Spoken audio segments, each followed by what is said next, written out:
San Juan capítulo 14, versículo 1 al 3. Dice así la palabra del Señor en el nombre del Padre, del Hijo y del Espíritu Santo. No se turbe vuestro corazón. ¿Creéis en Dios? ¿Creéis también en mí? En la casa de mi Padre muchas moradas hay. Y si así no lo fuere, yo os lo hubiera dicho. Voy pues a preparar lugar para vosotros.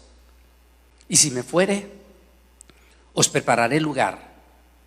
Y vendré otra vez y os tomaré a mí mismo, para que donde yo estoy, vosotros también estéis. Oremos. Amante Dios y Padre celestial, estamos ante el gran trono de tu presencia para darte las infinitas gracias, Señor, por esta santa y bendita palabra que hemos leído para la honra y para la gloria de tu Hijo amado Jesucristo.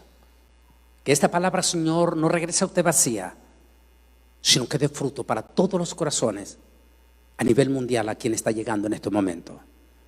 En el nombre de Jesús te lo pedimos. Amén y amén. Pueden sentarse. Espáfora Ourano Shamaya. En otra palabra, cielo y eternidad.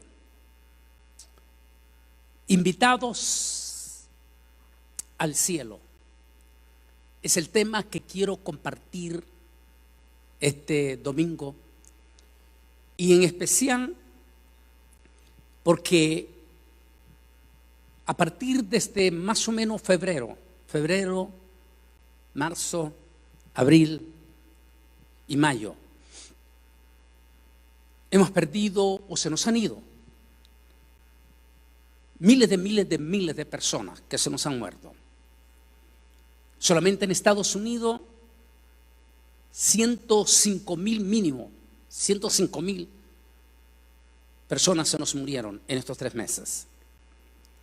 Sin contar los miles que se nos han ido en América Latina, Europa y el resto del mundo. La muerte ha golpeado a todos los estratos sociales, desde las personas no cristianas hasta los propios cristianos,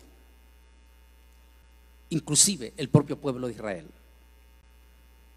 Prominentes rabinos, famosísimos rabinos, tanto en la comunidad judía de Nueva York como en el propio Israel, e inclusive un rabino que tuve el privilegio de conocerlo hace muchos años viajando de Houston a Nueva York. Era miembro de los 70, el gran famoso rabino de Argentina, fue uno de los que se nos fue. En nuestra iglesia evangélica, incluyendo aquí mismo en Estados Unidos, donde tal vez más ha sido golpeada, solamente en el mundo hispano, en la iglesia hispanoamericana, hemos perdido más de 60 siervos del Señor, siendo la inmensa mayoría de ellos Nueva York, Nueva Jersey, Boston, Houston, Texas, Washington, California y posiblemente otros estados. Así es que no solamente el mundo no cristiano llora la partida de un ser querido, sino que también nosotros los cristianos extrañamos a seres queridos que se nos han ido. Múltiples de iglesias, como esta iglesia de Managua, Nicaragua, el día de ayer, sábado, perdió a sus 2 pastores, una iglesia de aproximadamente 8,000 miembros. Sus 2 pastores, el pastor general muy famoso, muy conocido en Nicaragua, muy querido de Asambleas de Dios, se le considera casi como uno de los fundadores de las Asambleas de Dios en Managua, Nicaragua. Era muy querido, el pastor Ovidio Valladares. Y 30 minutos después de que él pasó con el Señor, 30 minutos después se fue su copastor, se fueron seguidos, uno tras otro. Esa iglesia de Asambleas de Dios, Betel, en Managua, el día de hoy,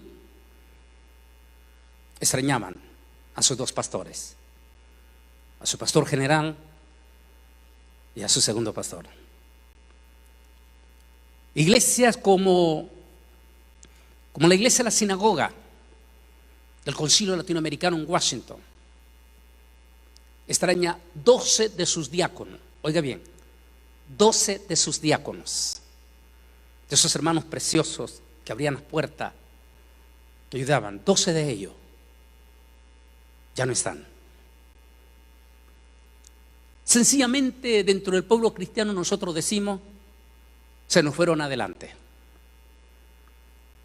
Ante toda esta circunstancia, ¿por qué no hablar del tema invitados al cielo?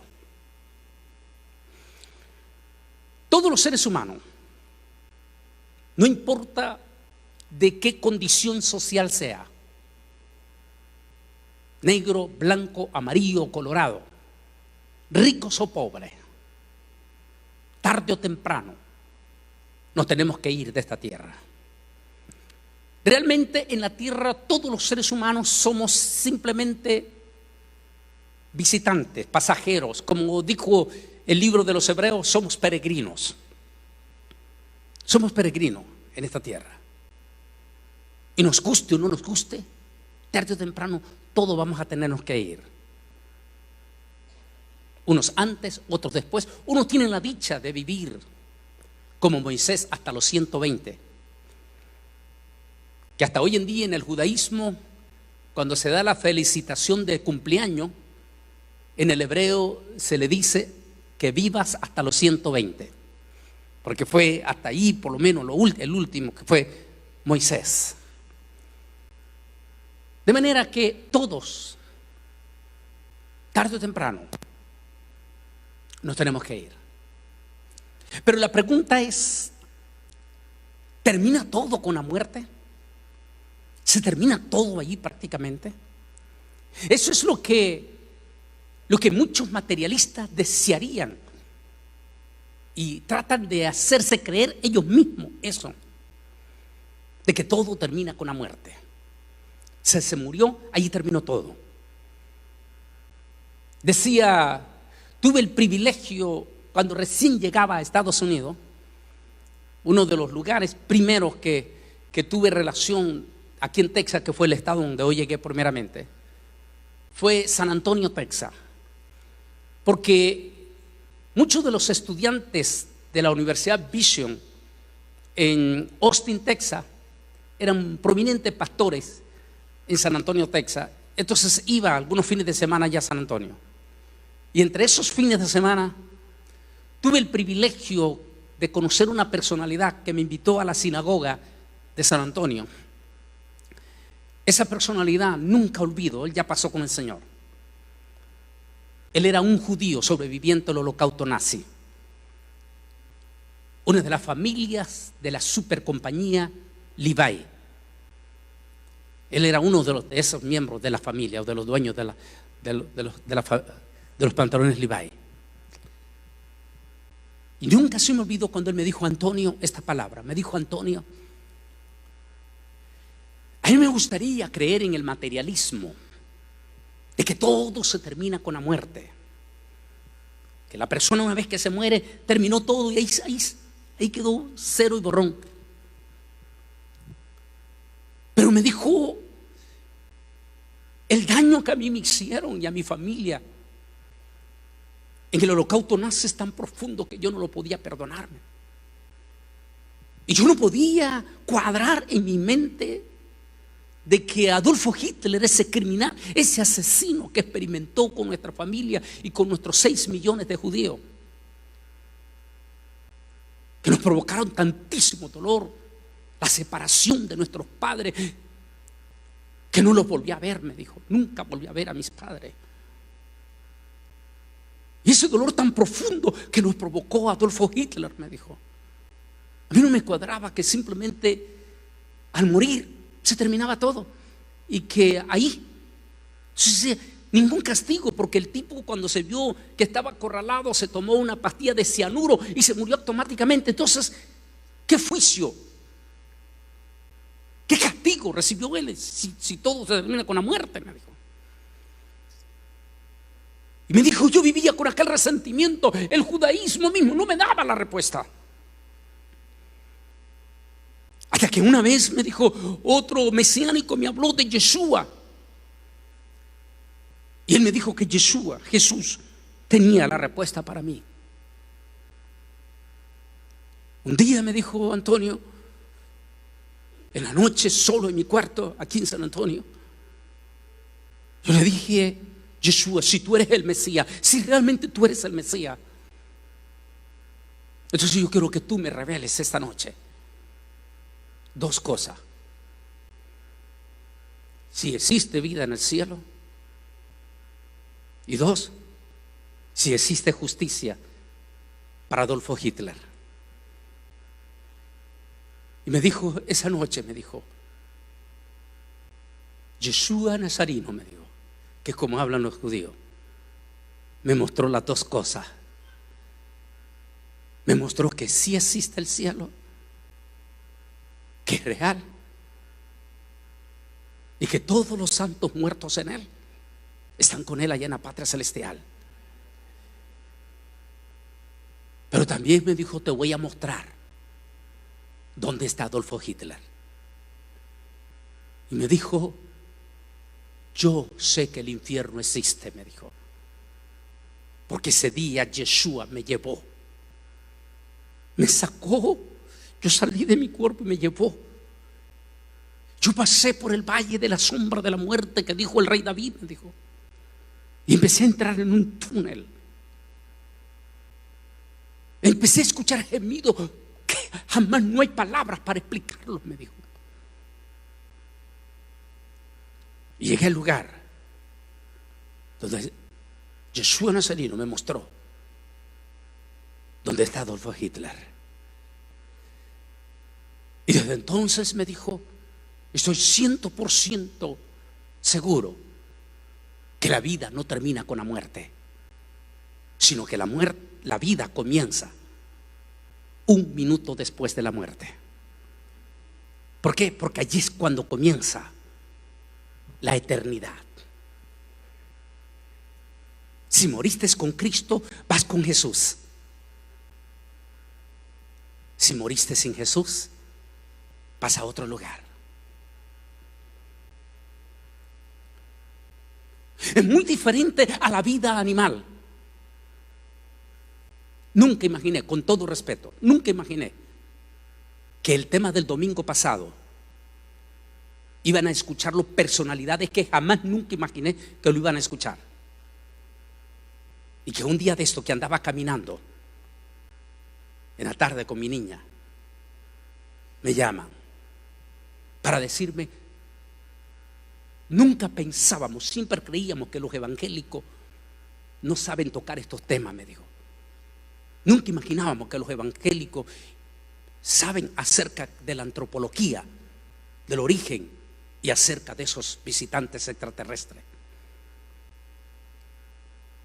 Y dijo, ahora nos hemos gozado con esa palabra. Me mandaron 3 mensajes que lo quería hacer, pero después era tan profundo que mejor decidí no tocarlo. Estamos hablando científicos de la NASA. Porque ellos mismos están seguros que eso existe.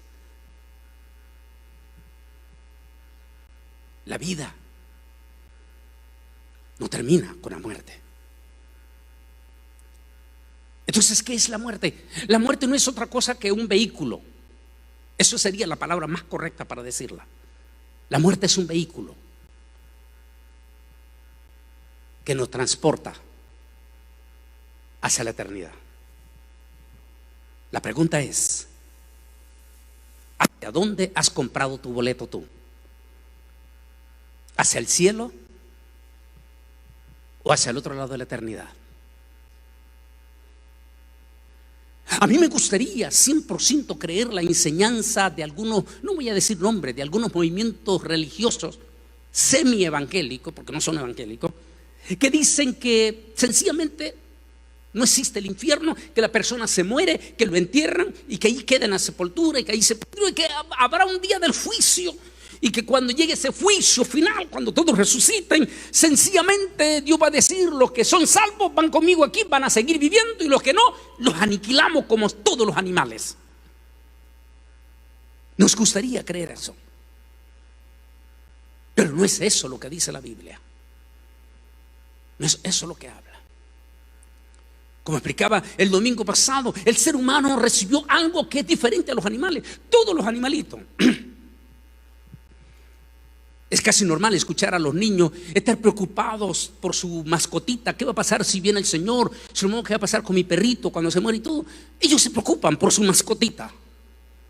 Pues sencillamente son parte de los animalitos, que como quiera nos encariñamos con ellos, los queremos a ellos y todo. Pero una vez que ellos se mueren, ahí terminó, porque son parte de la materia de este planeta Tierra. Pero el ser humano no es simplemente materia. El ser humano, además de la materia con que estamos formados, porque somos materia, además de la materia que estamos formados, recibimos un alma inmortal. Y como es un alma inmortal, esa alma no puede estar inerte, dormida, como dicen algunos movimientos sectarios religiosos. Que al morir esa alma queda dormida, allí dormida, el polvo se vuelve polvo y todo, el alma queda allí dormida. No, porque como el alma es espíritu, es un ser viviente, no puede, es eternal.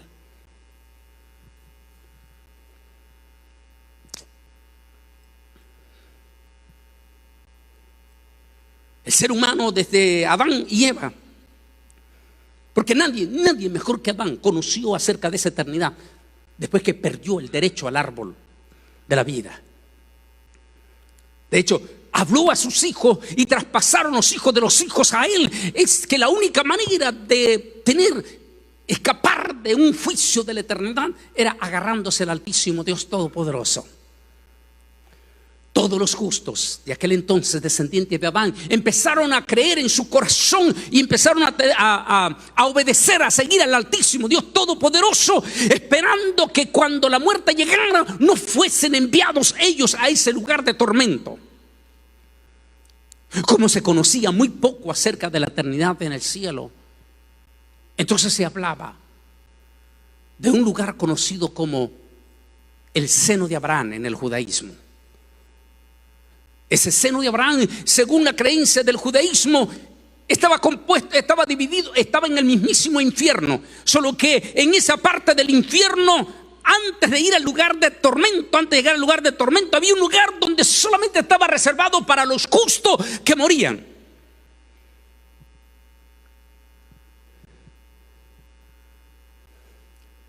Es por eso que ellos decían que nadie podía ir al cielo, porque hasta que no viniese un redentor, hasta que no viniese un Mesías, nadie que muriera podía ir al cielo.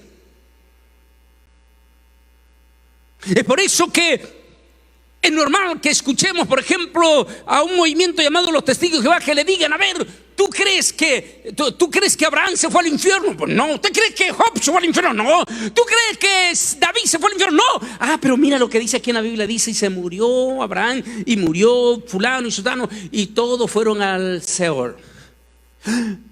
Sí, pero lo que no explican los Testigos de Jehová es que hasta antes de Jesús, ninguna persona podía ir al cielo, pero tampoco iba al tormento, y tampoco iba a un letargo, a un adormecimiento. Tal vez el que mejor explicó esto fue el propio Señor Jesucristo, cuando cuenta aquella historia. ¿Y por qué historia? Porque dicen los expertos, a mí me gusta más cómo la ve a veces más el judaísmo que como la ve nuestro cristianismo secular en los institutos bíblicos o sobre todo en la universidad. Porque en el judaísmo se va al trasfondo de la palabra origen. Y dice el judaísmo que una anécdota o una parábola es cuando se utiliza, aunque sí se utiliza para decir una contundente verdad que en ningún momento niega esa verdad, por eso se usa la palabra parábola, pero que cuando lleva nombre y apellido ya no es una parábola, sino que es una historia. Por eso dice, muchos no están de acuerdo que esto se trata de una parábola, sino más bien de una historia que Jesús contó. Jesús contó, dice que había un hombre muy rico, que hacía banquete todos los días. No dice que era malo, no dijo que era un criminal, no, simplemente era un rico que le gustaba la buena vida. Comelonas, grandes fiestas, grandes bebederas, esa era su vida de él, todos los días. Y dice Jesús contando una historia, que también allí en la vecindad de ese rico había un mendigo llamado Lázaro. Da el nombre específico de él, llamado Lázaro. Era un mendigo que por alguna razón, dice, el rico le daba acceso a su casa. Es decir, que el rico no le importaba que este mendigo entrase a pedir a su casa. Le daba permiso que de las sobras de la comida este mendigo pudiera comer. Esas eran de las migajas que se habla.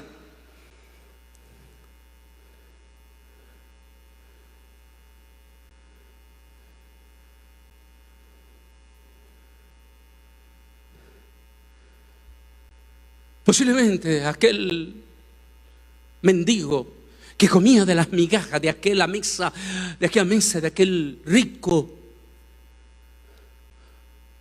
a pesar de todo eso, este mendigo no blasfemaba contra Dios, sino que le daba gracias a Dios cada día por su vida, a pesar de la condición que él estaba viviendo.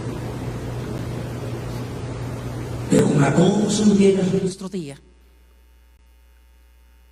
un día dice que el rico murió. Murió. Eso es nada más lo que dice la palabra. Murió. Y también Lázaro, dice. Es muy probable que fue el mismo día los dos. Pero cuando el rico despertó o reaccionó o vuelve en ese momento, reacciona, está en un lugar de tormento, de profundo tormento. Eso es lo único que dice la Biblia, tormento. En aquel lugar de tormento dice que alzó los ojos y miró el seno de Abraham, lo que siempre enseñó el judaísmo. Y en el seno de Abraham él identifica a una persona a quien él posiblemente va a recordar que le permitía que comiera de las migajas de sus banquetes. Era Lázaro. Y simplemente él dice en la historia que clama a Jesús: Señor, dice el rico, manda que tu siervo Lázaro moje mis labios, porque estoy en grande tormento. La respuesta del Altísimo es: tú tuviste tus bienes, viviste tu vida, posiblemente nunca te quisiste arrepentir. Ahora estás en tu propio lugar donde tú escogiste.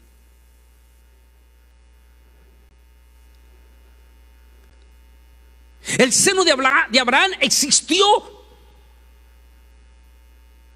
desde, algunos dicen, desde el propio primer pareja que se salvó, que en este caso fueron Adán y Eva, Abel y todos los santos, todos los justos, todas esas almas, excepto dos personas que no fueron al seno de Abraham. Ese es el misterio más extraordinario. Enoc y Elías. Ambos personajes, dice la Biblia, fueron arrebatados. Son los únicos. Y hay un tercero que todavía se discute profundamente, precisamente porque su cuerpo nunca fue encontrado. Moisés.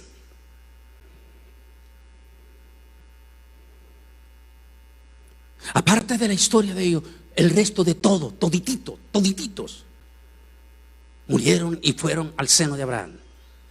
Porque el apóstol San Pablo mismo habla que nadie podía subir arriba. Sigamos hablando de esta parte, de este misterio profundo de la eternidad.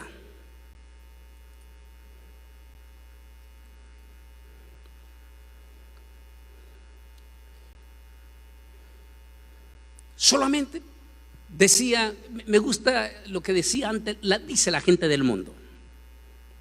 Tal vez Humberto va a recordar esto como ex católico allá en aquel entonces. Un dicho de los católicos que todos los caminos llevan a Roma. Era popular entre los católicos. Y fíjese que yo también lo creo así.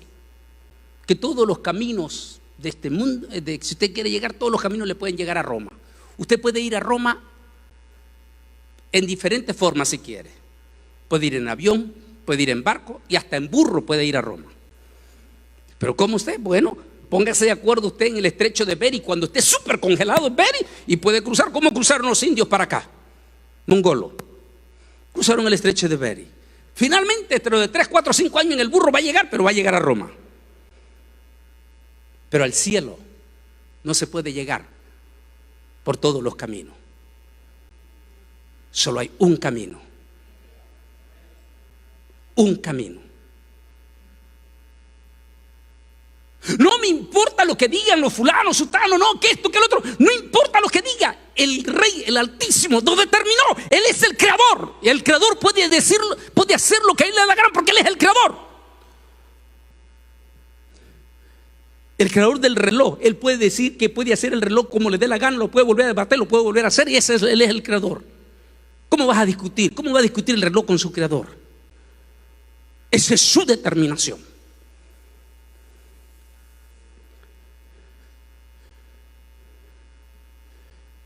Y la Biblia, que es el libro de los libros. ¿Por qué digo el libro de los libros? Porque ningún otro libro religioso, por muy famoso que sea, ninguno de ellos tiene la autoridad, el poder que tiene la Biblia. El respaldo de la historia, el respaldo científico, el respaldo de todo lo tiene la Biblia, que no lo tiene el Corán, que no lo tiene el libro de Confucio, que no lo tienen los Hare Krishna, no lo tiene ningún otro libro religioso, tiene la autoridad con que tiene la Biblia. Porque hasta hoy en día los mismos científicos se tienen que dar con las piedras en los dientes cuando leen las Sagradas Escrituras. La Biblia determina que hay solamente una forma de llegar al cielo, solo hay una forma de llegar al cielo. Y esa forma no es por el Hare Krishna, no es por el Islam, no es por el catolicismo, no es a través de Sutano, de San Mengano. Solo hay una forma de llegar al cielo.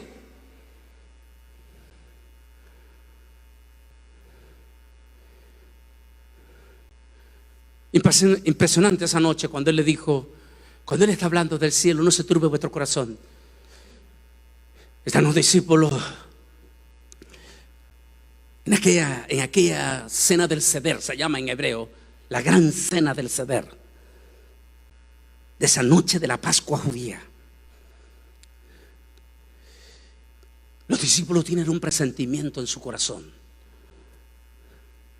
ese presentimiento profundo que a veces lo tenemos todos. Ellos presentían en su corazón que su gran maestro divino, aquel hombre que había estado 3 años y medio con él, se les iba a arrancar de su corazón en esa noche. Si usted se ve en esa cena del Seder, se nota como que está ese momento, como se dice un dicho, más bien algo entre nosotros como sentimientos encontrados, que usted no puede explicar lo que siente. Ellos están en ese momento así con pujido, cuando de momento el maestro le dice, no se turbe vuestro corazón, como dicen, no estén tan tristes. O sea, él notó que el corazón de ellos estaba entristecido. Y les dice, tranquilo, no estén tan tristes, no se turbe vuestro corazón. Creed en mí como también en mi Padre. Me voy, Sí, me voy, pero me voy a preparar lugar para ustedes, para que donde yo esté, ustedes también estén conmigo. Ellos se voltean a ver entre todos ellos allí, entre todos, y de momento uno de ellos quiere más claridad. Y les dice: Señor, Yeshua, como diciendo, bueno, nuestro padre Abraham nos dijo esto, todos los profetas nos dijeron esto, pero dinos, ¿cuál es el camino correcto? ¿Cuál es el camino? Y él les dijo: yo soy el camino, la verdad y la vida. Nadie viene al Padre si no es por mí. Ahí está la clave. El camino se llama Jesucristo. No importa cuán extraordinariamente religioso puede ser un súper musulmán, o un súper católico, un súper monje católico, lo que tú quieras. Ninguna de esas cosas te puede llevar al cielo, porque hay un solo camino. Es la única vía, no existe otra vía. Que somos egoístas, lo que quiera decir, lo que usted quiera decir. Solo hay un camino, y sin ese camino no se puede llegar al cielo. Ese camino se llama Jesús. Yo soy el camino, la verdad y la vida. Él nos vino a hablar de la esperanza, de la eternidad. Él nos vino a hablar de un minuto después de la muerte. Debe haber sido impresionante cuando Marta está llorando inconsolablemente. Está llorando cuando de momento él le dice: tranquila María, tranquila Marta, perdón, tranquila, tu hermano va a resucitar. Ella dijo: sí, Señor, yo lo sé. Todos nos enseñan la enseñanza de Daniel, que dice que un día resucitarán los buenos y los malos, allá al día del juicio. Eso yo lo sé, pero eso no me consuela. Y le dice: no te he dicho que si creyeres verás la gloria de Dios, porque yo soy la resurrección. Porque el que cree en mí, aunque esté muerto, vivirá. Qué lindo. Esas palabras preciosas, extraordinarias. Déjeme leer este pasaje.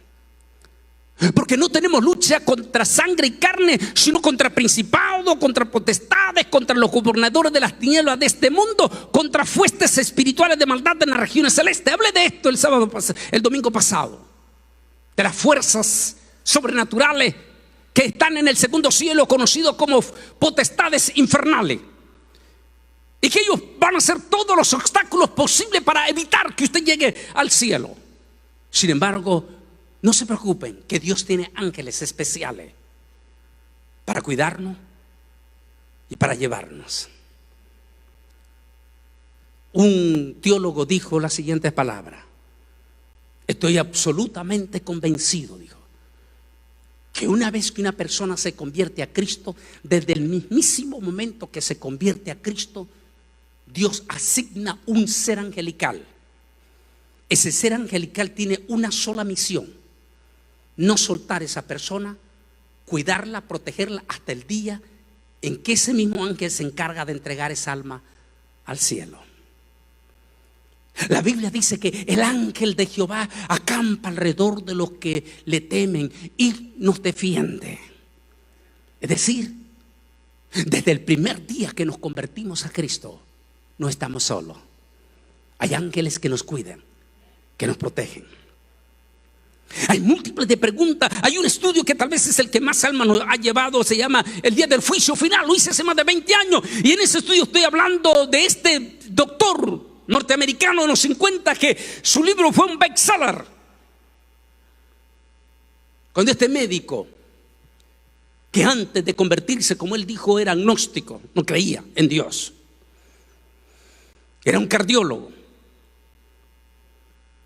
pero que como cardiólogo empezó a notar que las diferentes formas de muerte de personas en sus quirófanos en los últimos días de su muerte, en sus cuartos.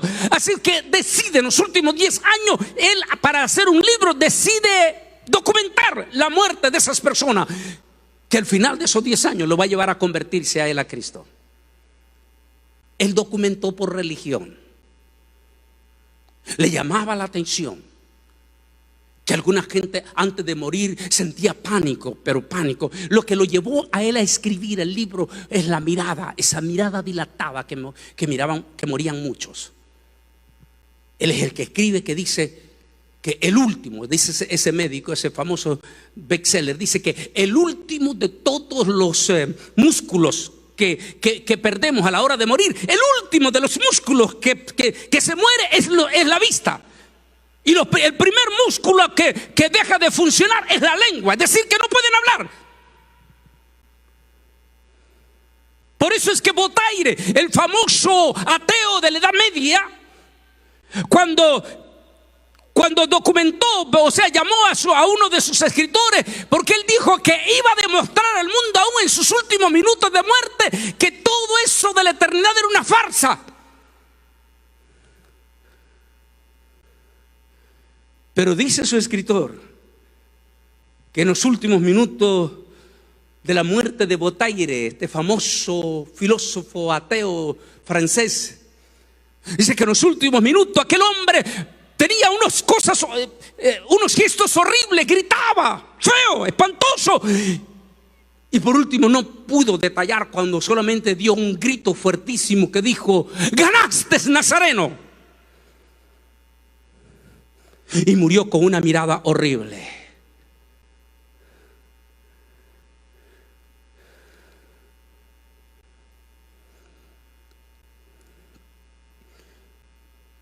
Lo que le llama la atención es en esta imagen. Dice ese doctor que escribió ese bestseller que cuento en el tema el juicio final, que él descubrió que había gente que en los últimos días antes de morir no sentían pánico, y que algunos morían con una mirada dulce, como que algo tan lindo miraban en ese último instante. Porque él dice que el músculo, el ojo, como no puede hablar, nosotros hablamos con la vista. Entonces empieza a documentar y descubre él que esa gente que moría con esos ojos, con esa mirada dulce, o otros 3 días antes, le llamaba la atención que algunos cantaban en inglés. Hay una canción muy famosa que habla sobre las mansiones en el cielo. Y él dice que los oía cantar esa canción: mansión gloriosa, hay allá en los cielos. Cuando allá se pase lista, yo a mi nombre, yo feliz responderé. Y él decía: ¿por qué estos cristianos cantan ese canto a la hora de morir? Y los que no eran cristianos tenían terror y espanto morir. ¿Qué es lo que ellos miraban? ¿Qué es lo que ellos encontraban en ese último minuto de su muerte?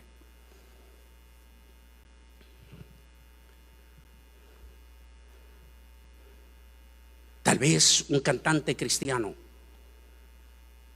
mexicano.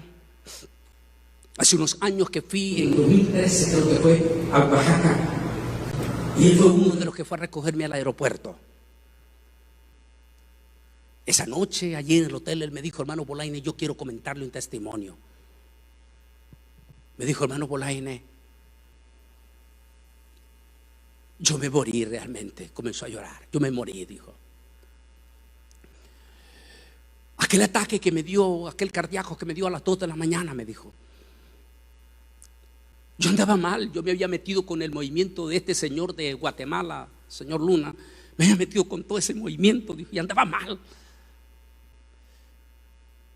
Y esa noche, dijo, me dio un ataque, yo me morí, hermano. Y dijo: yo, todo lo que usted dice en ese mensaje del juicio final, yo lo viví. Yo vi cuando mi esposa llamó al 911, llegaron rápidamente. Yo miré a los paramédicos, yo iba viendo a los paramédicos cómo trataban de revivirme. Dijo, yo vi cuando estaban poniendo 2 choques eléctricos. Cuando de momento dijo, yo estoy en el aire. Y de momento dijo, van a declararme muerto. En ese momento, dijo él, llorando, hermano Bolaine, delante de Dios se lo digo. Yo vi 2 deidades.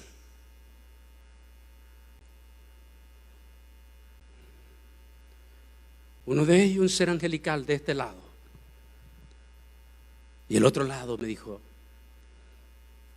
no hay palabra para describirlo, lo aterrorizante que es. Solo se esperaba una orden de arriba, del cielo. ¿Es acaso esa lo que dijo Jesús? Mas yo digo que todo aquel que me confesare delante de mi Padre a la hora de su muerte, yo también le confesaré delante de mi Padre. Mas el que se avergonzare de mí delante de los hombres, yo también me avergonzaré de él el día de su muerte. ¿Por qué dice el día de su muerte? Porque en ese momento, como explico en ese tema del juicio final, en ese momento que sale del cuerpo la persona, una vez que el médico dice, después de los choques eléctricos, está muerto, en ese momento que se declara oficialmente muerto, un ángel posiblemente poderoso en el cielo menciona el nombre, fulano de tal, y el hijo define si lo conoce o no lo conoce. Y el que me confesare delante de los hombres, yo le confesaré delante de mi Padre. Pero si se avergonzare de mí, es decir, lo rechazare, yo también lo rechazaré. Me dijo el cantante, yo iba a escuchar, me dijo ese momento. Y yo miré que iban a agarrar mi alma, pero del otro lado. Cuando de momento me dijo, escuché esa voz que dijo allí de lo alto, te voy a dar una oportunidad más. Una oportunidad más. Y en ese momento dijo, volví a mi cuerpo. Y me dijo, aquí estoy y no voy a perder esa oportunidad. Pase lo que pase, no me importa si no me vuelven a invitar a cantar. Voy a vivir para Cristo y voy a cantar, aunque sea en la última iglesia más humilde. Ahí voy a vivir, ahí voy a terminar mis últimos días cantando, pero voy a morir fiel con el Señor. Me dijo, no voy a perder esa oportunidad. Qué lindo.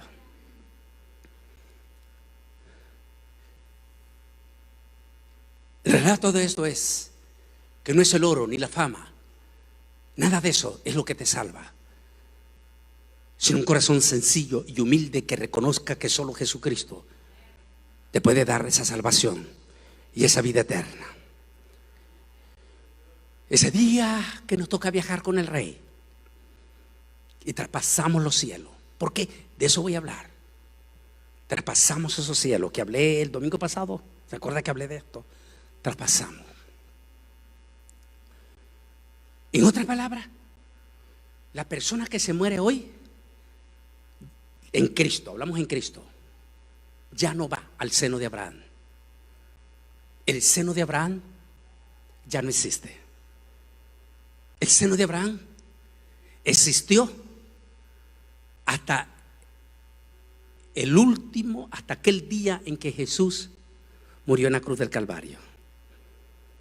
De eso es que habla el apóstol San Pablo. Déjeme ver este pasaje si lo tengo aquí. Más bien aquí, pero voy a buscar acá. Pues que dice, y eso de que subió, sino primeramente antes bajó a las partes más profundas de la tierra. Esa es la traducción en español. Y esa es la traducción que lamentablemente está en inglés. Y que por eso tantos testigos de Jehová y adventistas hacen un enredo por esa traducción que está así. Es en Efesios 6, pero no es esta, ¿no? Creí que la había tenido ahí. Pero la traducción en el hebreo no dice así. En hebreo dice, eso de que subió a lo alto, primero bajó al corazón de la tierra, eso es lo que dice, el corazón de la tierra, para llevar consigo a los que esperaban en él la oportunidad. ¿Quiénes? Número uno, hoy en día científicamente está probado, dicen los científicos, 100% está probado, que el magma, donde está el magma, es el corazón de la tierra, lo que nosotros llamamos el infierno. Efectivamente está en el corazón de la tierra.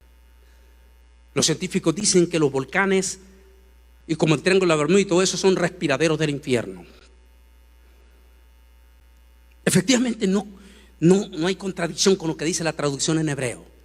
Eso que subió antes bajó a las partes más bajas de la tierra, dice la traducción en español, al corazón de la tierra, para llevar consigo la cautividad. Esa es la traducción en español, pero en hebreo es para llevar consigo los que esperaron allí. ¿Quiénes? Eso quiere decir que el seno de Abraham existió hasta que Jesús murió. ¿Por qué? Todititititititito los justos que murieron antes de Jesús, todito los justos que murieron antes de Jesús, ni uno solo de ellos fue al cielo, a excepción de los 3 personajes o 2 seguro que mencioné. Ninguno de ellos fue al cielo. ¿Dónde fueron? Al seno de Abraham. ¿Dónde estaba el seno de Abraham? En el infierno. Solo que el infierno estaba dividido en 2 partes: lugar de tormento y el lugar de descanso. Aunque algunos dicen no ha de haber sido tanto descanso, porque estar viendo esos escándalos y esos gritos allí, sea lo que sea, solo Dios sabe cómo era. Pero al menos todos los justos estaban ahí, esperando hasta que viniese un Salvador. ¿Quién era? El Mesías. Porque solo el Salvador podía llevar un alma al cielo. Es decir, solo Jesús. Por eso el ansia del Mesías. Solo Jesús podía llevar esa alma al cielo. Hasta que no viniese. Todos los muertos. A ver ustedes aquí. El que me diga quién fue el último pecador que visitó ese lugar. El último pecador que visitó ese lugar. Pastor Obi lo vas a invitar a comer. A ver, ¿quién fue ese último pecador que visitó ese lugar entonces? El lugar del seno de Abraham. Va a ser el último que visita. A partir de ese momento, todos los que mueren, ya voy a hablar de eso, van a la presencia del Señor. ¿Quién fue el último? A ver, díganlo en voz alta, a ver. El ladrón penitente. Porque ese va a ser el último que se va a dar el tour. Ese sí se la hizo completo, ¿eh? Se dio el tour, bajó abajo, bajó con el mero mero, llegó al seno de Abraham y allí se fue con él al cielo también con todas las almas que en él esperaban. Él fue el último cuando le dijo: Señor, acuérdate de mí cuando estés en tu paraíso. Y le dijo el Señor: hoy mismo estarás conmigo en el paraíso. Eso es lo que quiere decir el libro de los Efesios. Eso de que subió, antes bajó. Me gusta otra traducción que dice en profundo. Dice: bajó para llevar a los que esperaban la liberación en él. Es decir, todos los justos esperaban, aunque estaban en el seno de Abraham, anhelaban la llegada de ese glorioso Mesías que los iba a sacar de ese lugar y los iba a llevar a lo que se conoce como el paraíso de Dios. La palabra en hebreo es Garden, o quiere decir lugar de eterno descanso, donde no hay interrupción, donde no hay dolor. Ese lugar precioso que habla aquí, cosas que ojo vio, ni oído vio, ni oído yo, ni han subido en su corazón, en corazón de hombre, son las que Dios ha preparado para los que le aman. Y aquí está la otra parte. Y eso de que subió, ¿qué es? Sino que también descendió primero a las partes más bajas de la tierra. El que descendió es el mismo que también subió por encima de todos los cielos para llenarlo todo. Y en Génesis 49:33, y cuando acabó Jacob de dar mandamiento a sus hijos, encogió sus pies en la cama y expiró y se reunió con sus padres en el Seol, que es donde agarran los testigos de Jehová. Ve, no existe el infierno, porque el mismo Jacob fue al Seol. Sí, pero lo que no explican ellos es que estaba dividido en dos lugares. Ahora que Jesús ha triunfado en la cruz del Calvario, algunos teólogos dicen que Él llegó a los infiernos. Dos, para mostrar con sus manos que había triunfado como el Cordero de Dios. Primero, dos, para decirle a todos los justos que su tiempo allí ahora terminaba y ahora iban a la patria celestial. Y tres, para decirle a los demonios, al demonio de la muerte allí en el infierno, que habían sido derrotados públicamente en la cruz del Calvario y que ahora los muertos en Cristo pertenecían directamente al Señor. A partir de ese momento, el jardín del Edén y paraíso, ambos se usaban igualmente para la morada de los justos en la vida futura. Por lo tanto, los maestros judíos hablaban del paraíso de Adán, el paraíso de los benditos en el cielo y el paraíso de los justos en el reino venidero. Las tres formas que hablaba. La primera parte, el seno de Abraham. La segunda parte, los que ahora mueren en Cristo. Y la tercera parte, cuando ya en el milenio, cuando el Señor venga con todos los santos a reinar sobre la tierra en cuerpos glorificados. ¿Dónde están? Esa es la pregunta. ¿Dónde están los que mueren en Cristo Jesús ahora? Están en el cielo. La respuesta la tiene, número uno, la tiene Pablo en Tesalonicenses 1, capítulo 4 y el versículo 13. Cuando dice, y el Señor, y traerá el Señor con él. Dice, y traerá con él a los que durmieron en él. Es decir, en el arrebatamiento esas almas van a venir con Jesús. ¿Por qué vienen con Jesús? ¿Por qué vienen con Jesús? Porque Dios ha prometido resucitarnos espíritu, alma y cuerpo.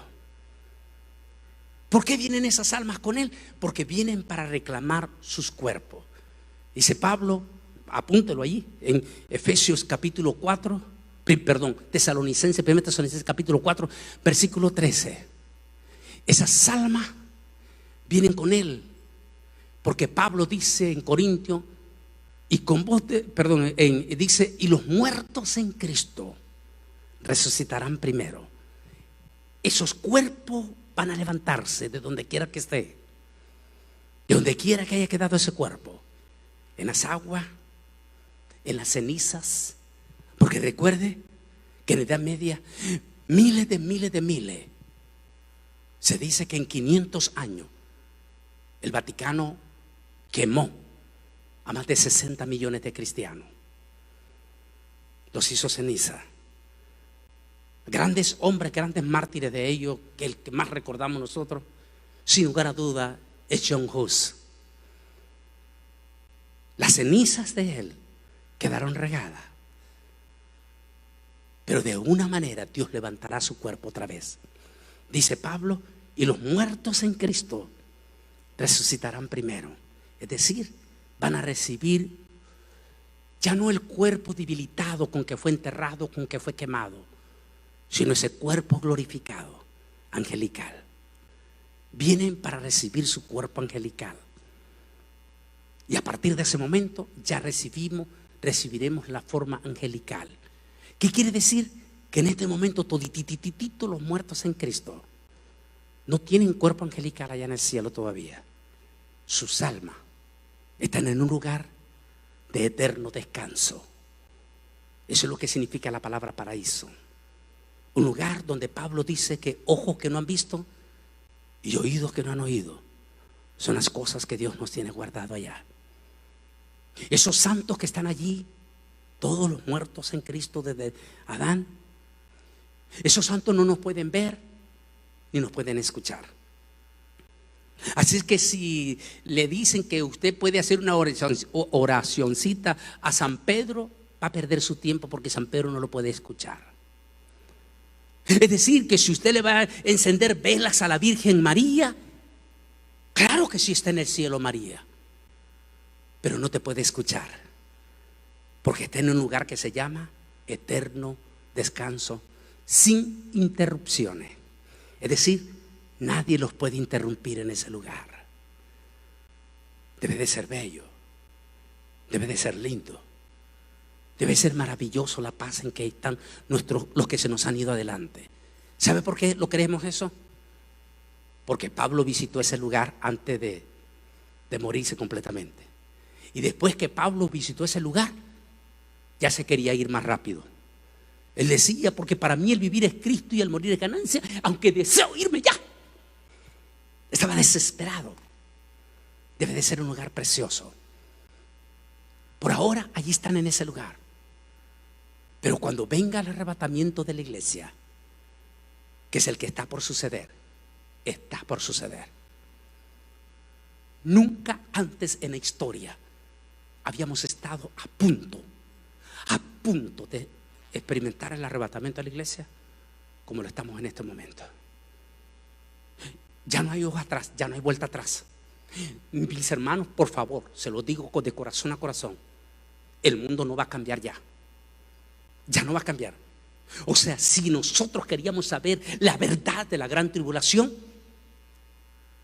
Dios mío, yo no sé, con toda sinceridad se lo digo, yo no sé a ese científico que cito en mi libro Israel al filo de la profecía, este profesor de ahí de Colorado, cuando él dice la gran tribulación está en la vuelta de la esquina, y luego dice el infierno está a punto de destaparse. Fueron palabras de diciembre de 1917, perdón, del 2017. Santo Dios, este científico joven de aquí de Colorado había olido que algo horrible y espantoso sin precedentes se aproximaba. Mi hermano, ustedes mismos se han dado cuenta, el mundo cambió.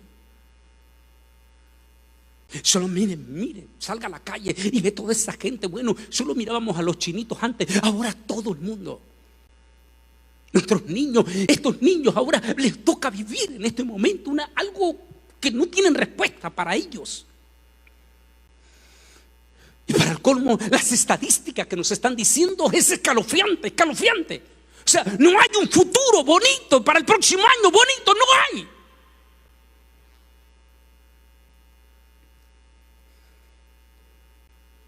Y cuando ve usted que le llegan y usted ve, Dios mío,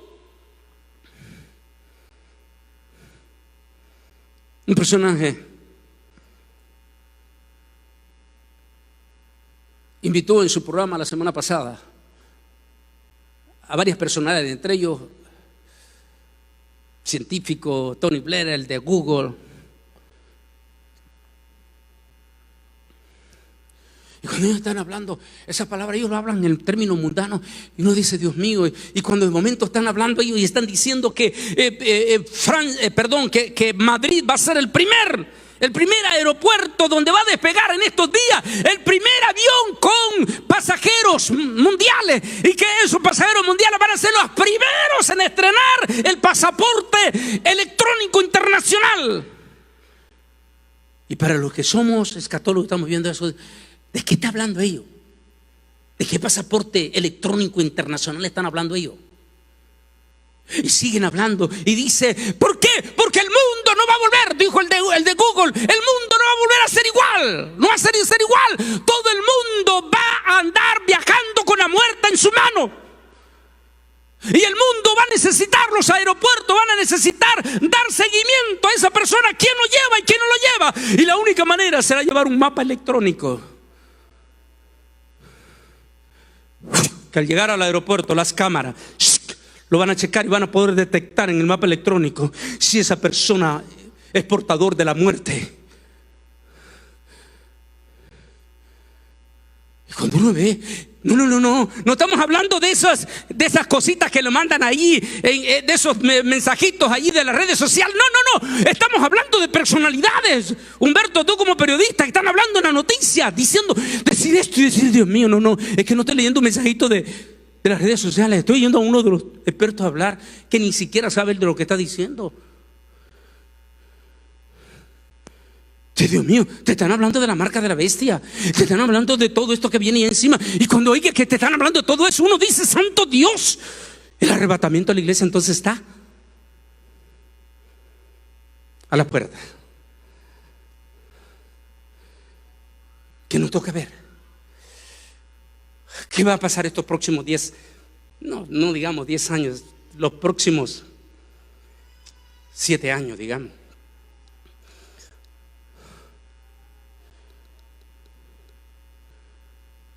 Pero ineludiblemente, en el momento que suceda el arrebatamiento de la iglesia, en ese momento en que suceda, el día que suceda, si pasa esta noche, ese día traspasaremos los cielos con cuerpos angelicales. Yo siempre le digo, hay el estudio que se llama El trono y el cordero, el trono y el creador, en mi libro Israel al filo. Hablo de ese momento cuando, porque Pablo dice que va a ser un abrir y cerrar de ojos. En un momento va a ser algo que la NASA no puede explicar todavía. No puede explicar.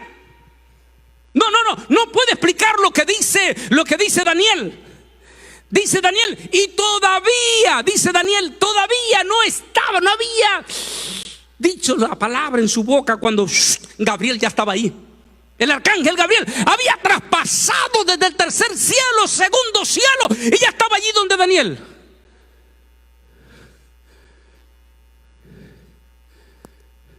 Mientras que Carl Sagan, que ya murió, que fue el creador de este super aparato que se llama Voyager 2, dice que Voyager 2, que lleva una memoria en 120 idiomas, por si se encuentra con una civilización extraterrestre y que esa civilización extraterrestre agarre esta nave Voyager 2, podrán descifrar en 120 idiomas el mensaje que le estamos enviando.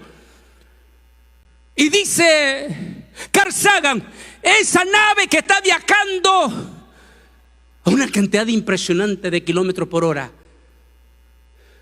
estará llegando dentro de 1.000 millones de años al segundo cielo. Qué fácil, qué tremenda fe tenía ese hombre. 1.000 millones de años. Y el ángel del Señor dice que no había terminado de decir la palabra en su boca y había traspasado los cielos. Ahora, solo estudiando ese pasaje de Daniel, podemos entender cómo va a ser lo que dice Pablo, el arrebatamiento a la iglesia. Ese momento, relámpago, traspasaremos los cielos. En ese momento, ahí, cuando de momento la multitud, aparecemos en un majestuoso tabernáculo. La mirada de toditititito nosotros se centrará cuando abrimos los ojos con vestiduras blancas en un majestuoso templo, tabernáculo, lo que usted le quiera llamar. Y sobre ese majestuoso templo, un personaje sentado sobre su trono, descansando sobre sí mismo. Juan lo describe como no puede, es tan extraordinariamente la belleza de ese majestuoso que lo describe con diferentes clases de piedras preciosas. Cuando en ese momento estamos todos posiblemente con la boca abierta viendo aquel majestuoso, a lo que llamaríamos esta tarde al deseado de todas las naciones. O otra palabra, al famoso anciano de días. Aquel personaje que tan solamente verlo cara a cara emana la vida. Es por eso que los ángeles de Dios todos los días se rejuvenecen. Eso es lo que da a entender David. ¿Sabe por qué los ángeles todo el tiempo están? Porque todos los días se rejuvenecen. Porque todos los días están de frente del dador de la vida. ¿Sabe por qué los demonios tienen un aspecto espantosamente horrible? ¿Por qué lo describen como lagartos? Lo describen cosas bien horribles. Porque desde el momento que los demonios fueron expulsados de la presencia de Dios, dejaron de emanar la renovación de su imagen y empezaron a envejecer envejecer, envejecer, envejecer, pero no puede morir. Pero los ángeles de Dios todos los días están de frente de Dios, todos los días se rejuvenecen. Qué momento más lindo deberá de ser ese momento cuando aquella multitud, para mayor explicación, con todo respeto, hago una extensa explicación en mi libro Israel al filo, el trono y el cordero, el trono y el creador, capítulo 4, capítulo 5. De momento,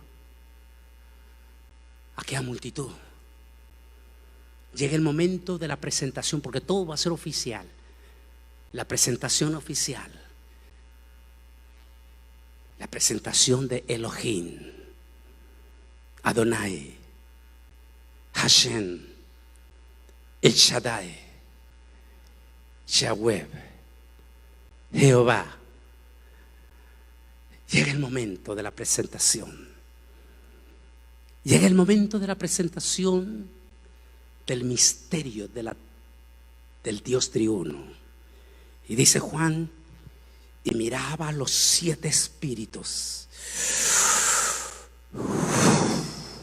rodeando en el altar. Ruach Kodesh en hebreo, la presencia linda y majestuosa del Espíritu Santo.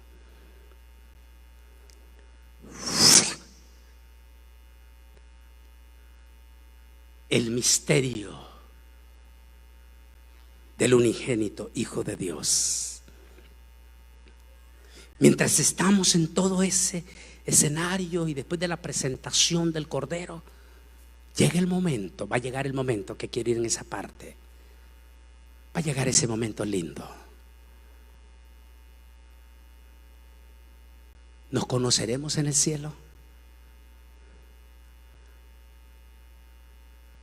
¿Qué pasó de los que se nos han ido adelante? ¿Por qué hay que tener muchísimo cuidado? Porque muchísimos de nosotros los evangélicos, nosotros los evangélicos, somos muy rápidos para mandar al infierno a medio mundo. Y tenemos que tener cuidado.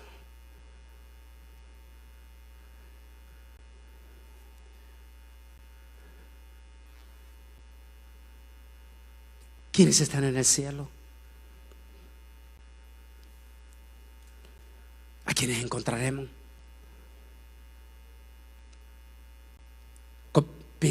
Los quiero llevar a ustedes y en las redes sociales. Piensen en esos seres queridos suyos que murieron en Cristo. En primer lugar, esa mamá, ese papá, ese abuelo, esa abuelita. De momento lo encuentras en el cielo. ¿Y cómo sabrás que es Él si todos seremos cuerpos angelicales? Posiblemente esa es parte de la felicidad que Dios tiene guardado para nosotros.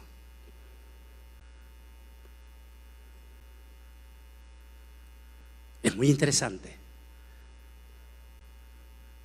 porque los apóstoles en la transfiguración identificaron a Moisés y identificaron también a Elías, que ya estaban con cuerpos glorificados, y los identificaron. O sea, supieron ellos que era Elías y sabían ellos que era Moisés. ¿Se acuerda? Lo ha leído usted, pastor, allá en la transfiguración, el monte de la transfiguración.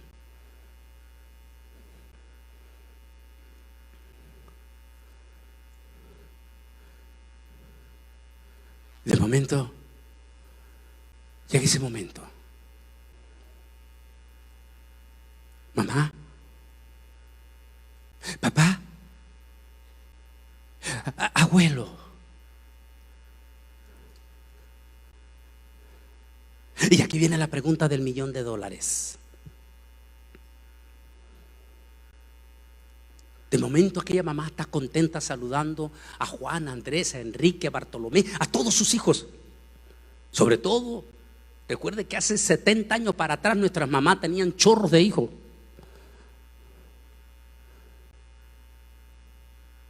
Pero alguien me dijo, ¿pero qué pasará? Aquel hijo que no se salvó, o aquella hija que no quiso recibir al Señor, ni antes del arrebatamiento. ¿Qué pasará con esa mamá allá en el cielo?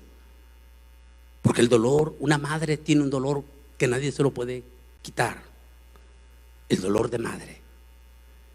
Entonces me dijo, el cielo se va a convertir en un lugar de gozo, pero a la vez de dolor para esa persona. Cuando me hicieron esa pregunta, dije, déjeme investigar. Y empecé a llegar a estos dos versículos. En la profundidad, aquí habla Pablo, nada se gana con hablar bien de uno mismo, pero tengo que hacerlo. Así que ahora les voy a contar las visiones que tuve y lo que el Señor Jesucristo me dio a conocer. Conozco a un hombre que cree en Cristo y que hace 14 años fue llevado a lo más alto del cielo. No sé si fue llevado vivo o si se trató de una visión espiritual. Eso solo Dios lo sabe. Lo que sé es que fue llevado al paraíso y que allí escuchó cosas tan secretas que a ninguna persona le está permitido decirlas. El apóstol San Pablo. Quiero que mire bien, cheque esa imagen.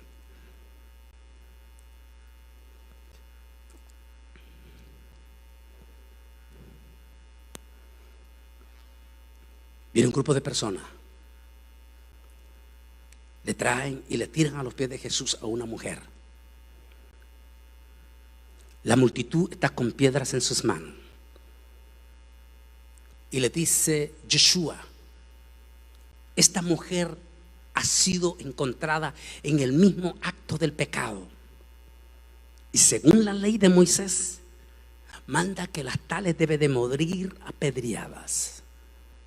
Pero nosotros no quisimos tomar esa acción y queremos que tú tomes esa decisión. Que era una trampa, por cierto, lo que le estaban haciendo a ellos. Dice el escritor de San Juan que Jesús estaba aquí, inclinado así, y dice que comenzó a escribir en el polvo de la tierra. Hay varias versiones y todas tienen buenas, poderosas razones, sobre todo las rabínicas, que es más importante para mí. Dice que lo que Jesús estaba haciendo, el escritor que se llamaba Yohanan en hebreo, porque Juan era judío, el escritor hace énfasis, dice, y con su dedo, así dice, con su dedo. Para ningún gentil, me dijo una vez un rabino querido, precioso, me dijo, ningún gentil va a entender esa expresión, porque no la entienden. Pero un judío sí lo entiende. Cuando dice, y con su dedo, pero ¿por qué está específicamente Yohanan diciendo y con su dedo? Y dijo, ¡bum!, te manda a Éxodo. Y dice que cuando Moisés recibió las tablas de Moisés, el dedo de Jehová escribió las tablas de Moisés. Cuando dice y con su dedo, estaba diciendo, yo soy Dios, yo soy el que escribí esa ley y yo soy el que conozco sus corazones. Entonces, cuando dice que escribe otros dicen con su mismo dedo estaba checando el corazón de cada uno de ellos. ¿Quién se encontraba escrito? Puede ser después que él escribe en el polvo de la tierra, se incorpora, lanza esa mirada profunda que él tenía a la multitud y le dice, el que de ustedes se encuentre sin pecado, lance la primera piedra.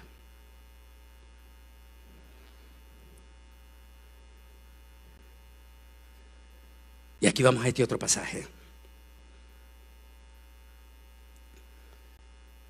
Sean borrados del libro de los vivientes y no sean escritos con los justos. Obi, tú lo conoces bien en inglés, es tu primera lengua prácticamente. Lo puedes leer en inglés y en español. Pero cuando te vas al hebreo, Ese mismo pasaje en el hebreo es el que nos da la luz. ¿Qué pasa con aquellos que no aparecerán en el cielo? Aquel hijo, aquella hija,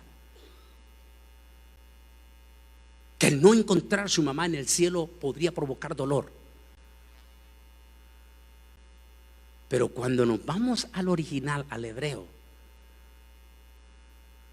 lo que está diciendo es: y cuando estén ustedes en eternidad, los nombres de aquellos que no fueron fieles se les será borrado para siempre de su mente, de tal manera que no habrá memoria de ellos. Es decir, en el cielo solo recordaremos a aquellos que están en el cielo. Y de esa manera, dicen los expertos, se provocará dolor. Es por eso que otra parte dice que el nombre de los injustos será escrito en el polvo de la tierra. ¿Qué quiere decir? Cuando viene el viento, lo borra. Es decir, no existirán. Será enviado a la eternidad sin Dios, sin fe y sin esperanza. El pasaje de abajo dice: y su posteridad sea destruida. En la segunda generación se han borrado su nombre. Otra vez entramos en la traducción. Otra vez entramos al hebreo. El hebreo dice: sean borrados completamente de la posteridad de sus generaciones. Da a entender que el día del gran ya no estarán. Es decir, no habrá memoria de ellos. Ahora entiende por qué vale la pena ganar a nuestros seres queridos. Ganar a tu mamá, a tu papá, a tu hijo, a tu hija. Gánalos ahora y los mirarás en el cielo.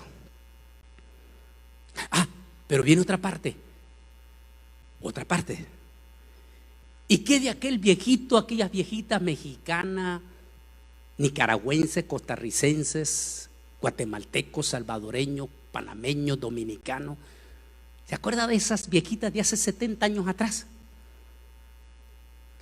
¿Por qué menciono estos países? Porque en estos países, hace 70 años, los católicos tenían un control tan descomunal, los curas, que le prohibían terminantemente a nuestros viejitos leer la Biblia. México es el país que más manchado de sangre está, de tantos evangélicos que mataron. E inclusive pregúntele a Marcos Witt, porque el padre de Marcos Witt, que fue un misionero en México, fue uno de los mártires en México, quemado por los católicos.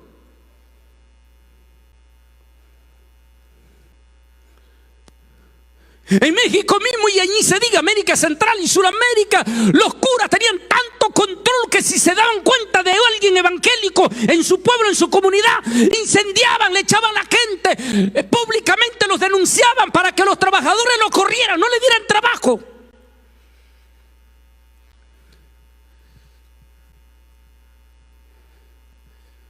Muchas de esas ancianitas, de esos ancianitos,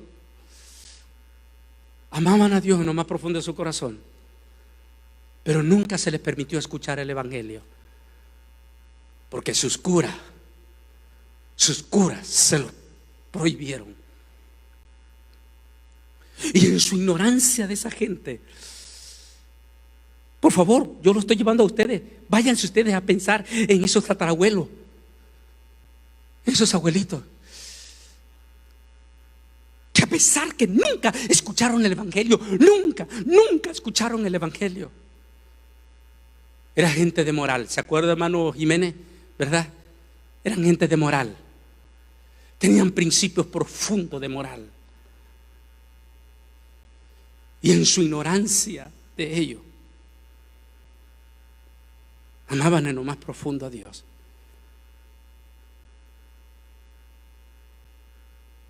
¿Dónde encontramos esto? Bueno, Romanos, el libro de los Romanos dice que los que sin ley murieron, sin ley serán juzgados.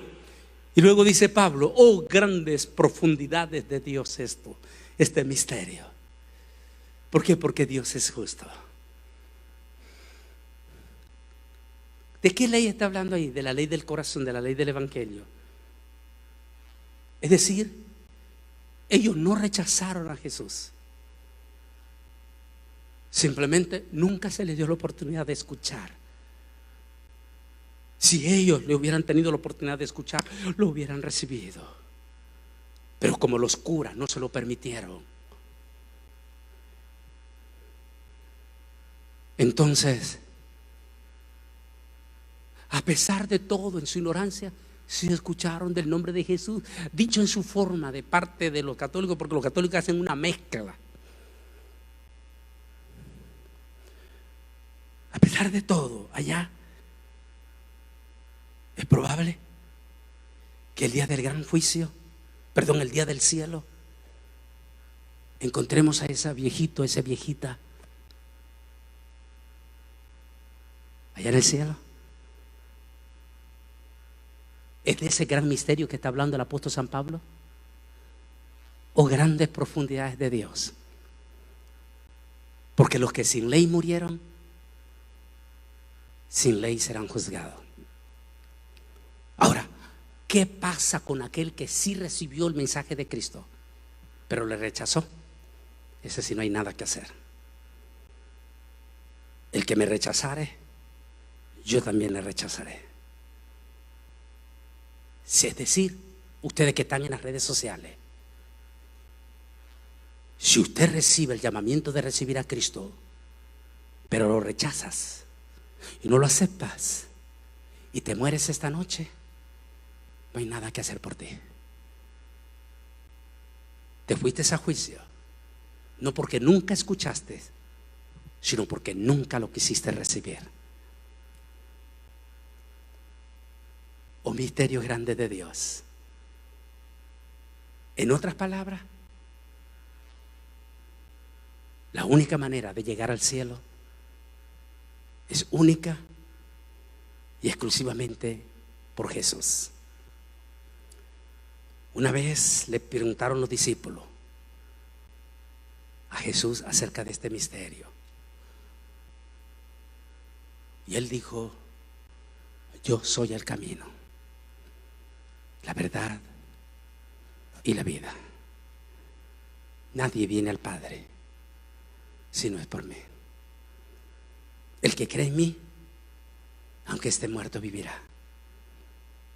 Pase lo que pase, venga lo que venga en los siguientes meses, en los próximos años, no importa lo que venga, no neguemos a Jesús. Y de esa manera aseguraremos ese día que nos encontraremos en el cielo.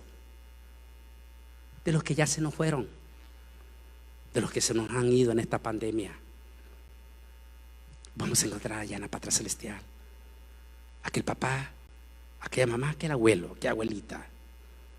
Vamos a encontrar en el cielo. Tendremos cuerpos glorificados, angelicales, eso dice la Biblia. Posiblemente uno de los gozos que Dios nos va a dar es eso, que nos vamos a poder identificar. ¿Y qué de aquel niño que se abortó? Dice que la mamá no pudo ver su rostro y que lo abortó cuando era inconversa y que lo hizo por ignorancia, cometió ese crimen. Hay buenas noticias: si te convertiste a Cristo, Dios perdonó tu pecado y vas a encontrar ese niño o esa niña allá. Y posiblemente no lo vas a conocer cuando de forma angelical te diga: mamá, papá. Y esta mamá le diga: ¿quién eres, niño? ¿Quién eres, hijo? Yo soy el niño o la niña que tú abortaste. Pero no te preocupes, mamá. El día que te convertiste, ese pecado se te fue borrado por la sangre de Cristo Jesús. Estoy hablando de los que cometen esto en la ignorancia. Porque si ya conoces a Cristo y apoyas esto, Dios no te puede apoyar, porque ese es un crimen. Amén. En otra palabra, soñemos con el cielo y soñemos que el arrebatamiento está a las puertas y que un día no muy lejano nos iremos con Él. Ya sea que nos llame o ya sea que venga el arrebatamiento. No importa, vamos a estar listos. Solo quiero decirles una cosa. Es posible, insistimos, y se lo dije en una de estas prédicas al comienzo, es posible que va a venir una bonanza de esto, una bonanza, o tal vez más difícil, pero que va a provocar blasfemia, que inclusive hasta evangélicos van a blasfemar. Van a blasfemar. ¿Y dónde está Dios? ¿Y por qué? ¿Y dónde está el arrebatamiento? Y eso que dijo que iba a venir. Tengan cuidado de no caer en eso, porque es profético también. Y Apocalipsis dice: y aún con todas estas plagas no se arrepintieron, sino que siguieron blasfemando más del Señor. Esto se va a dar. Procura, mi hermano evangélico y pastor, procura de no caer en eso. Pase lo que pase, venga lo que venga, mis hermanos, no nos apartemos y sigamos firmes y fieles hasta que el Señor venga, esperando el arrebatamiento. O si Él nos llama, estaremos listos para irnos, pero no vamos a blasfemar ni vamos a negar. Vamos a pararnos en la fe de los 3 héroes de Daniel. ¿Recuerdan? Los muchachos que dijeron: no nos arrodillaremos delante de usted, Nabucodonosor, porque el Dios en quien nosotros hemos confiado, Él nos librará de la gran tribulación. Y si no, no importa, seguiremos adorando al Señor. Vamos a seguir, pase lo que pase, venga lo que venga, suceda lo que suceda. Vamos a mantenernos fieles y firmes. Pase lo que pase, venga lo que venga, suceda lo que suceda. Mantengámonos fieles al Señor. Porque estoy cerrando estos 12 domingos consecutivos aquí. Porque a partir del próximo fin de semana estoy en Houston y empiezo a ir a diferentes lugares como Bronzeville, Austin, y solo Dios sabe. No sé cuándo volveré con ustedes aquí este domingo, mis hermanos, pero una cosa sí puedo decirles: Cristo viene pronto. Vamos a estar firmes con el Señor, venga lo que venga, suceda lo que suceda. Y en primer lugar, mientras voy a pedirle que se pongan de pie, hagan hasta lo último, pónganse todos de pie, hagan hasta lo último de su esfuerzo, por favor, hasta lo último de ese esfuerzo, porque su familia, porque toda su familia se salve. Hagan todo lo que sea para convencer a su papá, a su mamá, a tu abuelo, a tu abuelita, para que se convierta a Cristo y no se aparten del Señor. ¿Se fijó que los mundanos ya no tienen miedo del coronavirus? No les importa. Ellos no tienen a Cristo y han desafiado la muerte en estas manifestaciones. Por favor, nuestras iglesias están tomando todas las precauciones. Así es que, mi hermano evangélico, ya no te puedes quedar en casa. Ven a la iglesia, respalda a tu iglesia. Demuéstrale, vamos a seguir los procedimientos, pero demuéstrale que el vivir es Cristo y el morir es ganancia. Vamos a terminar de pie alabando a Jesús, glorificando a Jesús, pero no vamos a terminar de rodillas ante ese virus y ante las leyes que vayan a venir, y mucho menos ante la marca. Vamos a estar solamente de pie ante nuestro único y precioso y glorioso Salvador, Cristo Jesús. Por favor, empiecen a congregarse. Quiten el miedo. Si los mundanos ya no tienen miedo, mírenlos cómo han andado en esas manifestaciones, y posiblemente muchos de ellos van a salir súper infectados. Nosotros estamos tomando las prevenciones en la iglesia y venimos a adorar a Dios. Quiero que todos los que estén aquí se den un aplauso a ustedes mismos por haber venido a la iglesia. Y a ti, mi hermano, en cuanto tu pastor anuncie que ya abre, claro, tomen todas las precauciones, vuelvan a la iglesia. Y en lo personal, mi más profundo agradecimiento a esos preciosísimos hermanos, familias, que siempre apoyaron el ministerio en estos 12 domingos consecutivos. Que el Altísimo me les bendiga. Gracias por esas preciosas, lindas y humildes ofrendas que ustedes dieron al ministerio, porque por 3 meses estuve paralizado sin campaña. Que el Altísimo me les bendiga. Él les volverá a ustedes en bendición. A esos preciosísimos hermanos de aquí del Divino Redentor, lindo, que llegaron con una ofrenda al ministerio. Que el Altísimo me les bendiga. Y vive Jehová, que Él se los regresará con creces. ¿Y sabe qué? Nunca tuvimos que pedir. No tuvimos. ¿Sabe por qué? Porque Dios nos mandó de limonero. Él dice que Él es justo con sus justos. Y Él fue justo a través de los hermanos. Bendijo nuestro ministerio. Nos guardó, nos ayudó. Sigamos adelante. Adelante en Cristo. No perdamos de vista la venida de Él, su arrebatamiento, y no perdamos de vista que un día estaremos en el cielo, porque somos invitados al cielo. ¿Por quién? Por el mero Jesús de Nazaret. Que el Altísimo me les bendiga grande y poderosamente.